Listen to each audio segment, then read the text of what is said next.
खिपरो में नवाबशाह में सिंध तरक्की पसंद पार्टी के अगवान निसार कीरियो के घर ते पुलिस की चढ़ाई।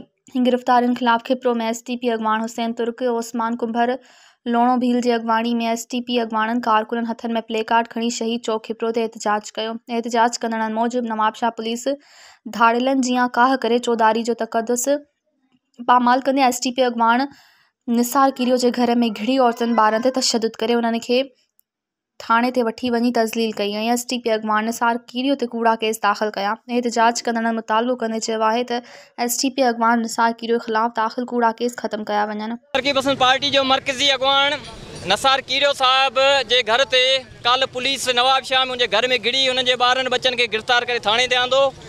उनजो ॾोह इहो आहे त उनजो कुछ सामान चोरी कयो वियो, चोरी थी वियो ऐं नवाबशाह में जेका बदामनी उनके खिलाफ़ उन्हनि तहरीक हलाई ऐं पुलिस एसटीपी कारकुननि ते कूड़ा केस दाख़िल कया ऐं कल सॼो ॾींहुं नवाबशाह जंग जो मैदान बणियल हो। असां मुतालबो था कयूं त एसपी नवाबशाह सऊद मक्सी खे फौरी हटायो वञे ऐं एसटीपी जेके कारकुन आहिनि या अॻुवान हूंदे जेके केस दाख़िल कया आहिनि उहे फौरी ख़त्म कया वञनि।